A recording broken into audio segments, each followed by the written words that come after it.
So I found some documents. That's my discharge paperwork after I had my hysterectomy. Christine Pohl and her partner were thrilled when the gynecologist told them about a new birth control method with a lot of benefits. It was billed to me as being quick, effective, no downtime, and he didn't have to have a vasectomy. I didn't have to go through the whole procedure of having a tubal ligation. It took 15 minutes to implant Essure, a permanent birth control device. 2 micro implants were placed in the fallopian tubes. But soon after, Christine says she started experiencing various health issues. Within 2 or 3 months, I started noticing I was having abdominal pains. And then over the years, my hair fell out, my eyebrows fell out. I had such bad acne that my skin hurt. Christine says she started to suffer from depression and chronic anxiety. She claims she ended up in the ER several times, but doctors couldn't help. She believes the implant was to blame. I went to the doctor so many times, and they just said, "We don't know." When you don't know what's going wrong with you and the doctors can't tell you, but you know that there's something wrong with you, and what you're suspecting, you're being told isn't the cause, it's very frustrating. Feeling alone and in pain, Christine turned to the internet, where she finally found support. I didn't realize the extent of what was happening until I joined this group. This group has 43,000 members. Thousands of women like Christine were reporting similar problems, saying Essure implants have stolen years of their lives.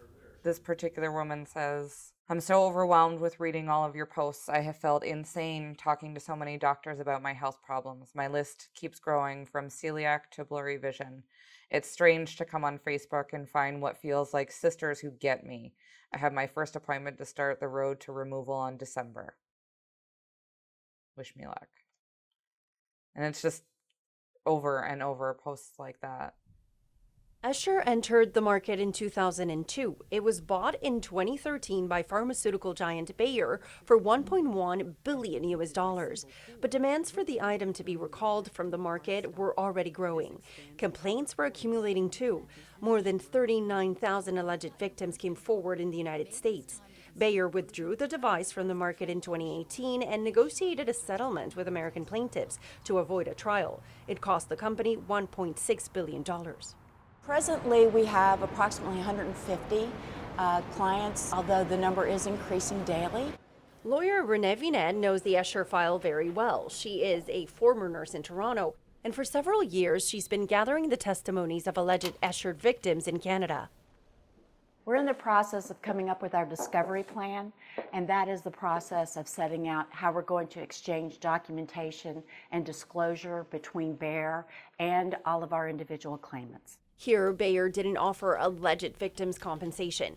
Instead, the company didn't admit to any liability and said it was ready to defend itself vigorously in court. Bayer and their defense team will certainly make every effort they can to diminish the amount of payout that they will be required to pay for these individual claims. I think that's not surprising. It's the nature of business, the nature of law. The consensus is, I think, around the world is that these coils have caused a lot of harm to the women who have been implanted with them. Bayer, its subsidiaries, the corporate model of pushing for profits and not considering the victims of those profits is really the moral issue here. Vinet plans to ask Bayer to compensate her clients in accordance to what they have claimed to suffer. She also wants to prove that the company didn't disclose all the risks tied to the implant to Canada's public health agency. Sean Tassone is a gynecologist in the United States. He says he's removed hundreds of Essure devices. I think the physicians are well-meaning, obviously, or we wouldn't be doing what we're doing. I think we were given bad information and we trusted it. The thing where I think we failed as doctors was when women started to come to us with problems and we didn't acknowledge it. And actually, not only did we not acknowledge it, we kind of told them they were crazy. All gynecologists we contacted declined to be interviewed. So did the Society of Obstetricians and Gynecologists of Canada. The Health Ministry sent a written answer only saying there has been progress when it comes to transparency and access to information.